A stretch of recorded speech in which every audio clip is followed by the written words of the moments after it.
Si él me provoca, le voy a responder como siempre lo he hecho. ¿Cómo? Si se ocupa balazos, a balazos, a mí me vale madre.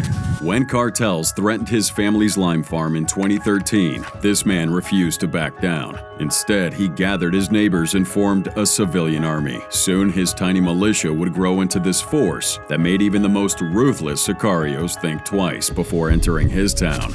Here are times when cartel victims fought back.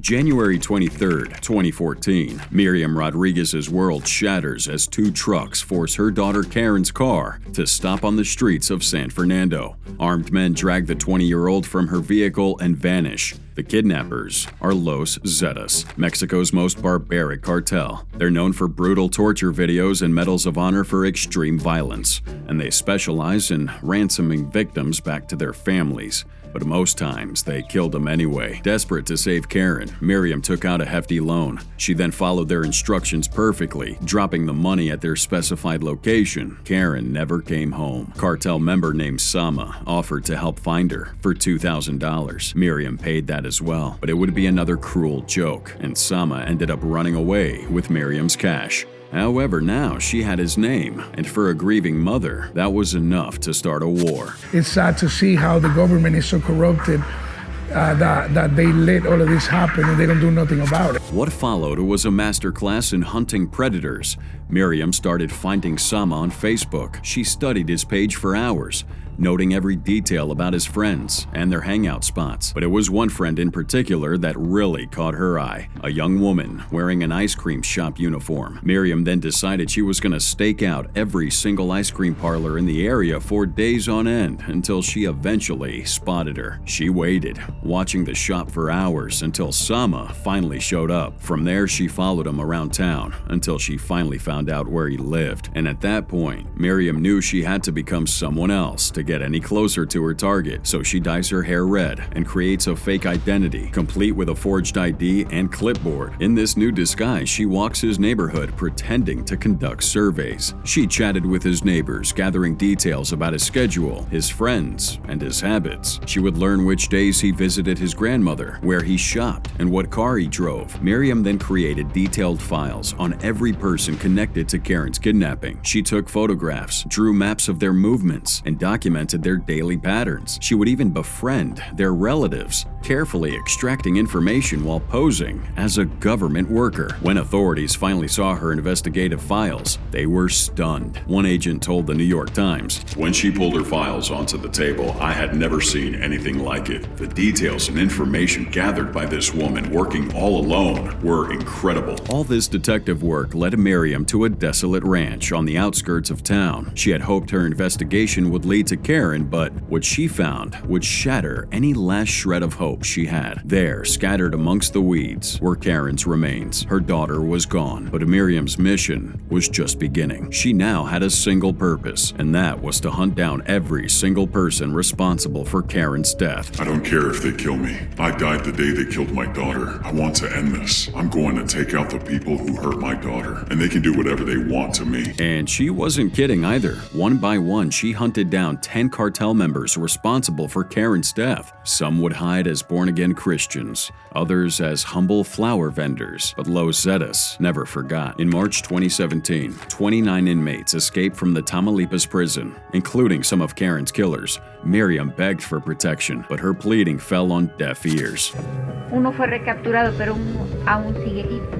A raíz de eso, yo también pedí seguridad en lo que este reo fuera recapturado. By targeting cartel members so openly, Miriam had made herself their most wanted enemy, and now the escaped inmates knew exactly where to find her. May 10th, 2017, Miriam's making her way up her driveway on crutches. Her foot was still sore from chasing down one of her targets. She was almost at her front door when an SUV slowly pulls up behind her and shoots. When investigators got to the scene, they found Miriam's lifeless body lying in her driveway. Jorge with 12 gunshot wounds, her hand still reaching for the pistol in her purse. What made this even more tragic? It all happened on Mother's Day. Miriam's death sparked outrage across Mexico. 2 killers were caught, and a third died in a gunfight. But Miriam's legacy lived on, inspiring countless other parents to rise up against cartels. But sometimes fighting back meant unleashing your darkest side, and no one knew this better than our next hero.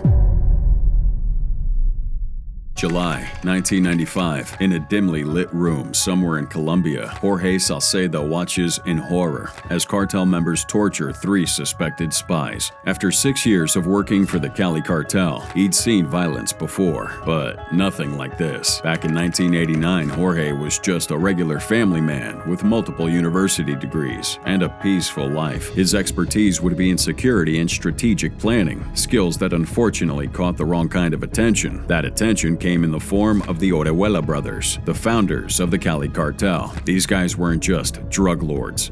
They were businessmen who had turned violence into an empire. That organization was so powerful, in fact, that they could make Colombian judges quit just by sending a threat. The cartel needed Jorge's skills for their war against Pablo Escobar's Medellin cartel. The Orejuelas had a different style than Escobar, because while Pablo made headlines with bombings and public assassinations, the Cali cartel preferred working in the shadows, and they needed someone smart, someone who could plan these operations.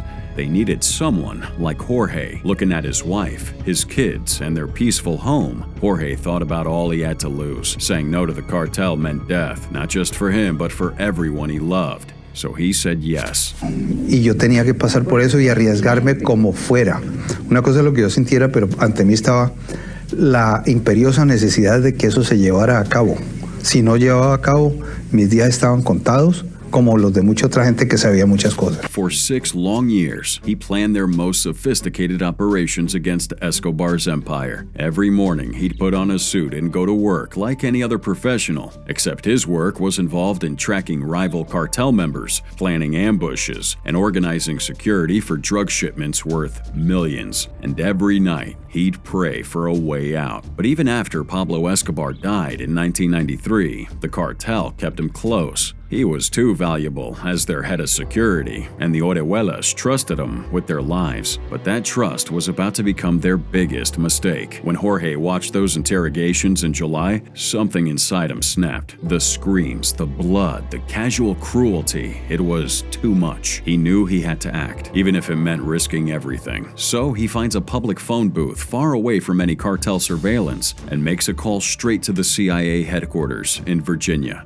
After that moment, Jorge becomes the most important double agent in Colombia. By day, he was protected by Miguel Orejuela, sitting in meetings, organizing security, and playing the loyal employee. But by night, he carefully documented everything he saw and heard. Para mí lo importante era acabar con esa organización. Era una cosa de conciencia para mí. Y era una cosa también de raciocinio. For 2 months, Jorge played this deadly game. The pressure was immense. One wrong word or even a suspicious glance, and he'd face a fate worse than death. But in August 1995, everything paid off. The authorities moved in and arrested Miguel Rodriguez Orejuela. The Cali cartel, which had once made judges tremble with a single threat, started crumbling. This morning, Miguel and Gilberto Rodriguez Orejuela, brothers who ran the infamous Cali drug cartel in Colombia for more than 20 years, pleaded guilty in a federal court in Miami to a charge of a conspiracy to import cocaine in the United States. They each were immediately sentenced to 30 years in prison. Today, Miguel Orejuela is still serving that 30-year sentence in a Pennsylvania prison, thanks to Jorge's decision to make that one vital phone call. He even got a substantial reward for that courage, but it cost him everything he knew. He and his family had to vanish into witness protection. They're out there somewhere, far away from Colombia, always looking over their shoulders. But while Jorge fought the cartel from the inside, others would choose a more direct approach. Sometimes, bringing down a cartel means facing them head on. 2013, a farmer walks into his lime grove in La Aduana, Mexico. For decades, this has been his peaceful livelihood. But today, everything changes. Sicarios point their guns at his workers, and they order him to leave. They turn to his son and tell him to stop picking his own limes. That was their one and only mistake. Si él me provoca, le voy a responder como siempre lo he hecho. ¿Cómo?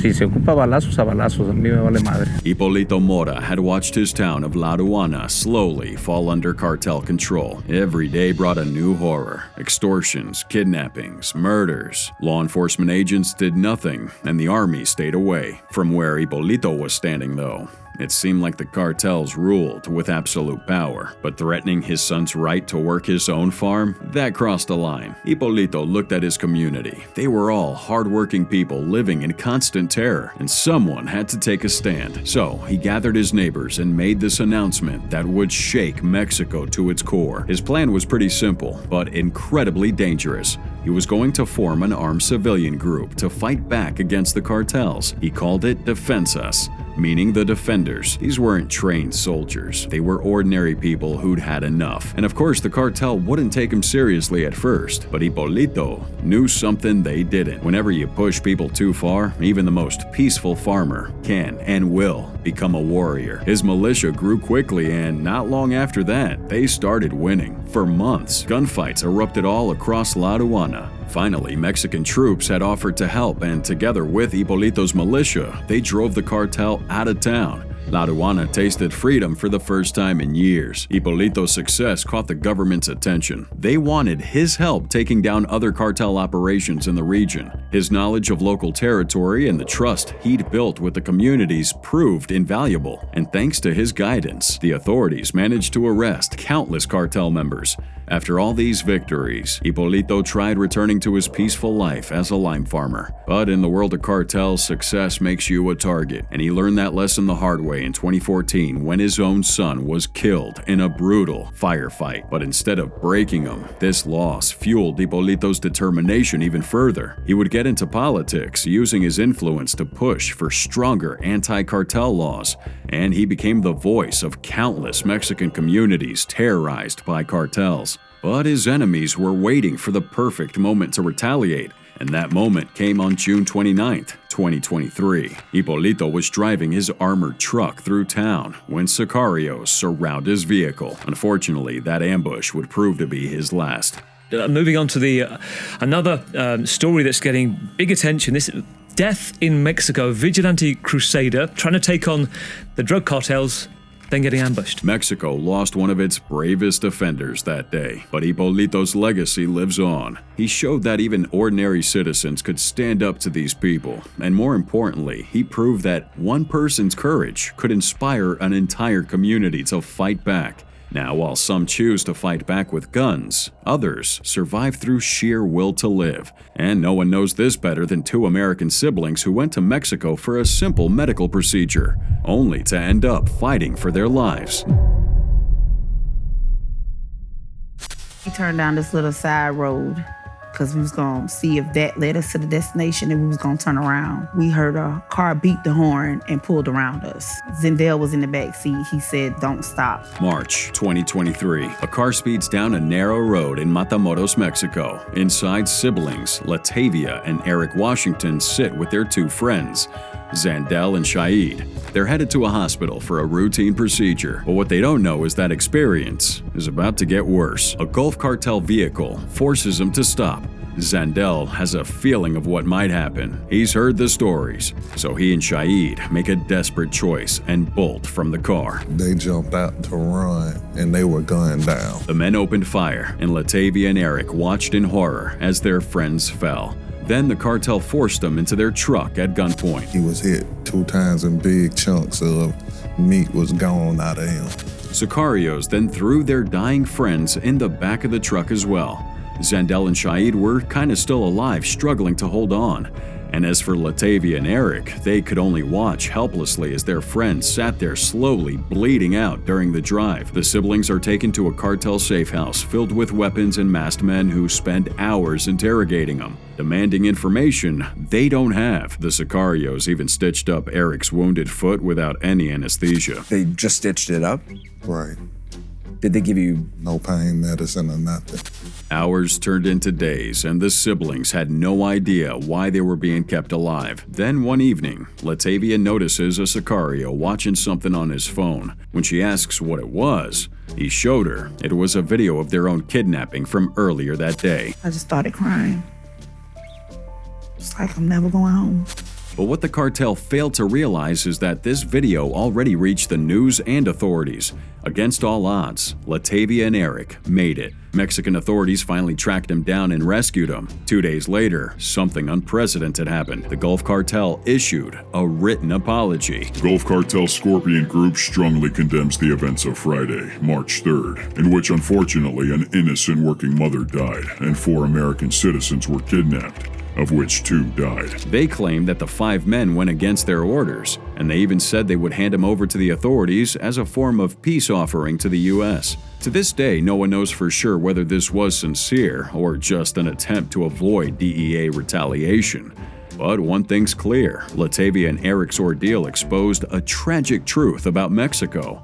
While their story made international headlines because they were Americans, countless Mexican citizens face this every day with no apology letters, no justice, and no hope of rescue. But you know, sometimes surviving isn't enough. Some victims decide that they won't just escape.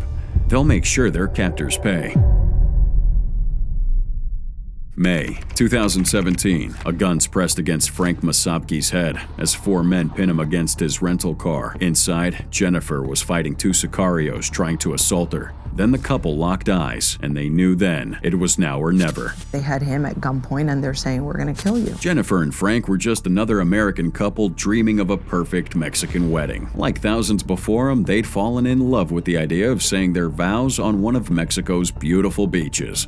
So they're driving around Mexico City, scouting venues, when suddenly their car was hit from behind. The Sicarios knew exactly what they were doing. They just found an American couple who were perfect targets for ransom. They knew Frank would get out to check the damage. That's when they struck. 4 or 5 guys bum rush me. I see a gun, and they pin me up on the back of the car. And they're just on top of me, and then I feel a gun go to my head. Unable to reason with their attackers, the couple was forced into the backseat of their rental car. Anytime he spoke, they would push him or hit him with the gun, hit him upside the head with the gun. Unlike many other victims, the cartel told them exactly what was happening. They were being kidnapped for ransom. I was wearing sneakers. They took a shoelace off one of the sneakers, and with the shoelace, they bound my hand in front of me. So I was like this, crunched over, with my hands bound. That's nothing compared to what they were planning on doing to Jennifer. Jennifer, you were concerned at one point that they were going to assault you. What happened? They tried 3 different times, but I fought them off. Enraged by her resistance, they broke her nose. Still, she wouldn't give up. Even with her hands bound, she kept fighting. Wrestling the 2 guys for the gun, my hand was like cement on it, and finally one of the guys punched me in the face, and they got control of the gun back. For hours, Jennifer and Frank endured beatings and threats, yet they refused to break. Then, in one crucial moment, they noticed their captors were distracted. No words were needed. They knew this was their only chance. The couple burst out of the car and run, bullets whizzing by them, but somehow they make it. Hours later, they're in a local hospital, battered but alive. So that dream wedding in Mexico was over, but their bond was even stronger. Back in Miami, they had a different kind of ceremony, a smaller, simpler one, but surrounded by everyone who mattered. They survived because they fought back together. But our next survivor would face an even more brutal test, and he'd have to take the last stand completely alone.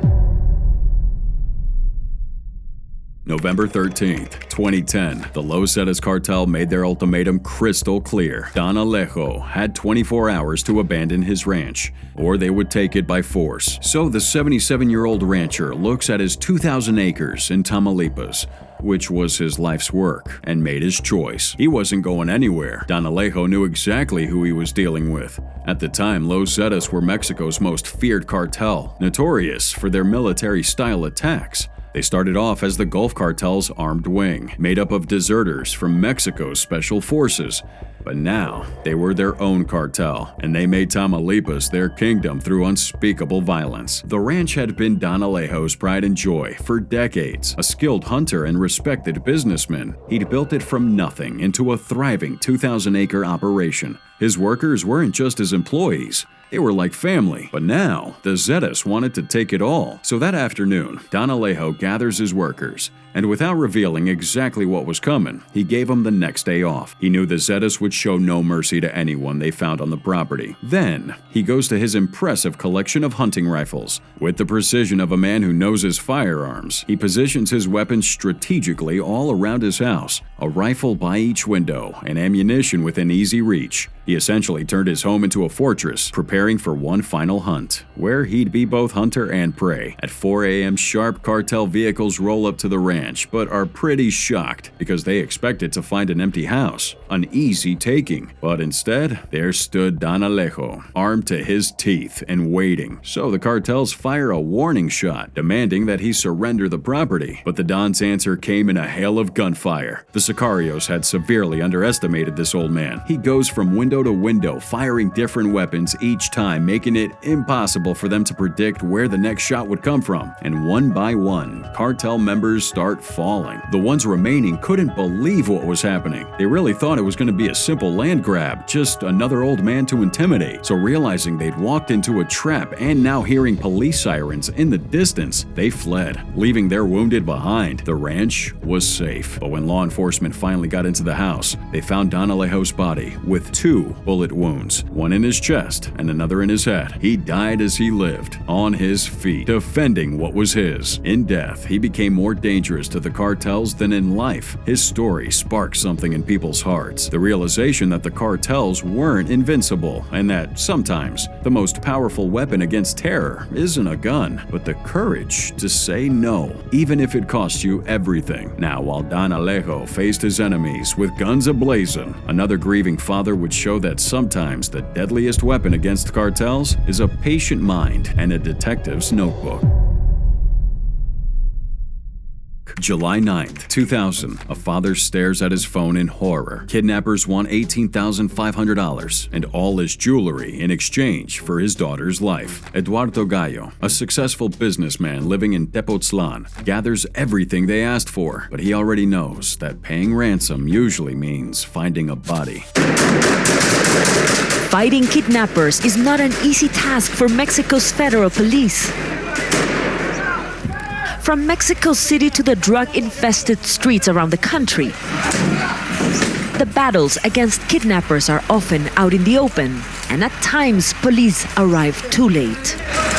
Just days earlier, Paula Gallo had been living her best life. At 25, she'd just completed her psychology degree and was celebrating with friends at her family's weekend home. That's when Sicarios burst in. For 2 terrifying hours, they raided the house while terrorizing everyone inside. But theft wasn't enough. They dragged poor Paula away with them, leaving her friends traumatized and her family desperate. Once he realized what had happened, Eduardo immediately contacted police, but he knew they weren't going to do much because in Mexico, they usually turned a blind eye to cartel kidnappings. So when the ransom demand finally came in, he gathered every peso and piece of jewelry he owned. He followed the instructions to the letter, hoping they'd keep their word. A week later, authorities found Paula's body dumped like garbage. The killers had taken the money and murdered her anyway. Some people were arrested in connection with that kidnapping, however, the actual shooter remained free. But instead of letting grief consume him, Eduardo made a decision that would change everything. He sold his consulting firm and became a full-time detective hunting his daughter's killers. While police saw just another cartel casualty, he saw a case that needed solving. For an entire year, he worked around the clock. He created detailed maps of cartel territories, interviewed dozens of other victims' families, and meticulously documented every kidnapping case he could get his hands on. Soon enough, his investigations revealed a shocking truth. 90% of kidnappings in Mexico were never even reported. The cartels had created such a climate of fear that most families stayed silent, too terrified of retaliation to seek justice. But Eduardo refused to be intimidated. Day after day, he analyzed phone records, followed up on leads the police had ignored, and slowly built a case. His breakthrough came when he traced one of the kidnappers to a payphone. This time when he called the authorities, he had everything they needed. So they organized a stakeout, and by the end of that day, 28-year-old Francisco Zamora Arellano was in handcuffs. Under questioning, Arellano finally confessed to killing Paula. And later, when journalists asked Eduardo why he chose to work with the law instead of taking revenge himself, his answer showed the true measure of the man. Paula asked me to seek justice, not revenge.